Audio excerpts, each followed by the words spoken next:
Me gustaría saber, dada la situación de dificultad con la que arranca esta campaña electoral, ¿qué segmentos de votantes son los que ustedes han decidido fijar como prioritarios para intentar atraerlos el 9 de marzo a que depositen su papeleta? Bueno, pues yo creo que sobre todo los votantes que optaron por Compromís, que son aquellos que, como decía, quieren que haya una tercera voz, que rechazan el bipartidismo y también rechazan las mayorías absolutas. Porque una de las cuestiones que está en juego en esta legislatura, en estas elecciones, es si el PSOE tiene mayoría absoluta o no, porque todas las encuestas, todas, hasta las del ABC, le dan la mayoría al Partido Socialista. La cuestión es cómo gana. Y yo creo que todos tenemos muy claro que una mayoría absoluta es acabar con la democracia, con la transparencia, con el diálogo. Esta ha sido una legislatura muy positiva y muy favorable a precisamente ese diálogo, porque había un poco incluso de mercadeo, ¿no? Estábamos todos allí a ver cada uno qué enmiendas podía sacar para a cambio dar el voto, y la verdad es que de esa manera se han conseguido muchas cosas y las leyes no han tenido nada que ver. La ley que ha presentado el gobierno, no solo la ley de la memoria, sino la ley de igualdad, la ley de dependencia. El gobierno presentaba proyectos de ley, y de eso a lo que después ha salido del Parlamento hay un abismo. Y ese abismo, que todos los ministros reconocían en la intervención de finalización de la tramitación de las leyes, es gracias a que el Partido Socialista no tenía mayoría, porque si no, no hubiera habido diálogo y no hubiera habido nada, sino que hubiera habido una tramitación formal, como fue la del Estatuto Valenciano, por cierto, una tramitación rápida y formal de las leyes para aprobar exactamente lo que el gobierno quería. Eso no debe pasar, porque se conquistan muchos más derechos, se avanza mucho más en las leyes si los demás grupos podemos influir. No solo digo Izquierda Unida, Iniciativa, Bloc, Iniciativa Verds, sino todos los grupos, porque se introduce la pluralidad, se introduce realmente el debate, se escuchan otras maneras de entender las propuestas y por lo tanto las leyes mejoran sustancialmente. Entonces, desde luego, todos los que no quieran bipartidismo y no quieran mayorías absolutas deben apostar por esa tercera fuerza política, que es la herencia de Compromís y el futuro también de un espacio estable de reivindicación de la justicia social, de los derechos de los valencianos y del ecologismo. Sí, dos cuestiones sobre el mismo asunto, sobre Zapatero. Uno tiene la sensación de que Zapatero se ha sentido, entre comillas, un poco incómodo en esta legislatura, teniendo que pactar muchas cuestiones, no solamente con Izquierda Unida, sino con Esquerra Republicana. Y es obvio que muchas de las leyes que se han sacado, estoy de acuerdo con usted, no hubieran sido posibles sin este consenso que ha debido alcanzar con la izquierda. Entonces, al respecto, primero sería esta cuestión: si usted cree que se ha sentido incómodo el presidente del gobierno español, y si no cree que en esta campaña está intentando lanzar gestos en su programa político para intentar laminar un poco la presencia de otros partidos de izquierda en el Parlamento español. Desde luego, a mí me sorprende, me irrita el hecho de que efectivamente esté ya advirtiendo de que sus socios prioritarios van a ser el nacionalismo conservador que representa CiU. Yo creo que debe eso quedar abierto, y que debe quedar abierto después a una negociación, a un diálogo con las fuerzas políticas y en función del resultado. El haber estado pactando con la izquierda la mayor parte de las leyes para después, en el último momento, decir, bueno, y la legislatura que viene voy a pactar más con otros, pues parece que es un contrasentido, ¿no?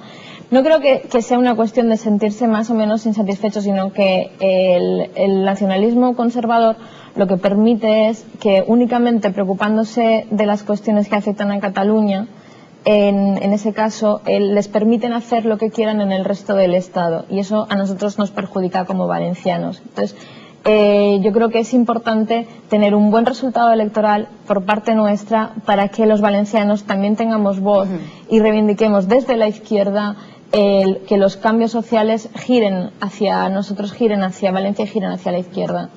Muy rápido, Amparo, que estamos a punto de la pausa.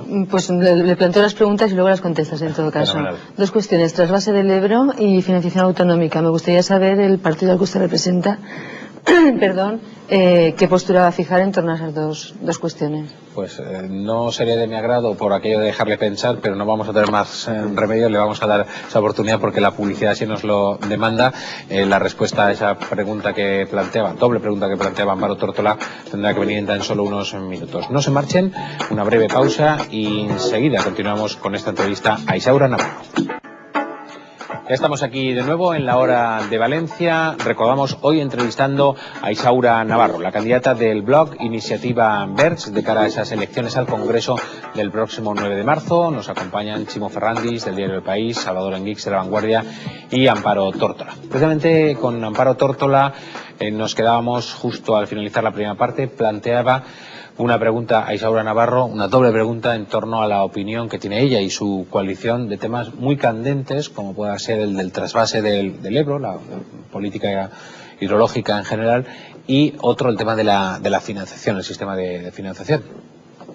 Bueno, el trasvase del Ebro, desde luego nosotros lo rechazamos y entendemos que los mecanismos para conseguir agua son la reutilización y el ahorro del agua. La verdad es que en Valencia, tanto que se dice del agua, pero se ha invertido muy poco en depuradoras. Por ejemplo, hay una que se acaba de inaugurar ahora y tiene toda la tecnología desde hace 10 años, que es cuando se empezó a programar.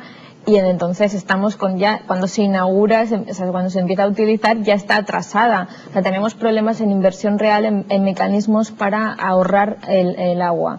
Y creo que esa sería la solución para los problemas de agua. Y desde luego, si tenemos carencia de agua, lo que no se puede hacer es construir tantos apartamentos, tantas urbanizaciones, campos de golf, etcétera, porque no se puede. O sea, si no hay agua, no se puede hacer. Pero dígame una cosa, ¿cuáles son qué problemas ven ustedes al trasvase del Ebro? Es decir, ¿por qué se oponen al trasvase del Ebro?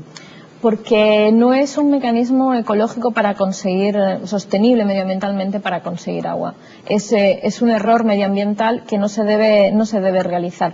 No solo por el desvío del agua, sino también por toda la infraestructura que acarrea. Que, la obra dura. La obra es tremenda. De hecho, ya el trasvase del Xúquer Vinalopó va a suponer un impacto medioambiental tremendo. Entonces, esas obras no deben formar parte de la solución, sino que al contrario, porque eso es un perjuicio además a largo término. Yo creo que hay soluciones mucho más positivas que son menos dañinas para el medio ambiente, sino más bien al contrario, sino que protectoras del medio ambiente. Tenemos un problema, por ejemplo, con los vertidos a los ríos.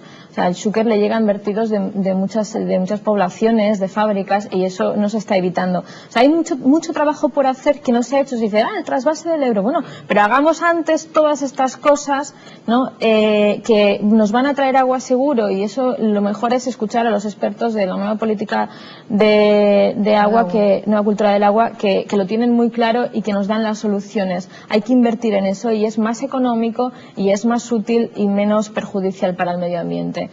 Y respecto a la financiación, la que más luchó por la financiación en el Estatuto de Autonomía fui yo. En las enmiendas que planteamos en la negociación.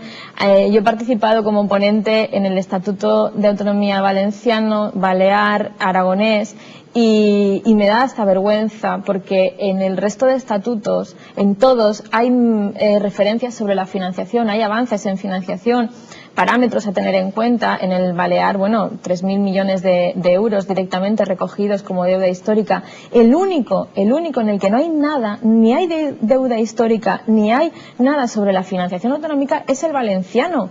Porque el Partido Popular y el Partido Socialista, cuando quieren, porque hacen muchas soflamas, pero cuando quieren están muy de acuerdo en muchas cosas. Y una de las cosas en las que están de acuerdo era en no mejorar la financiación. Por lo tanto, yo cuando escucho al señor Camps haciendo discursos sobre esto, no me lo creo, porque lo tenía en sus manos, se podía hacer y no se hizo.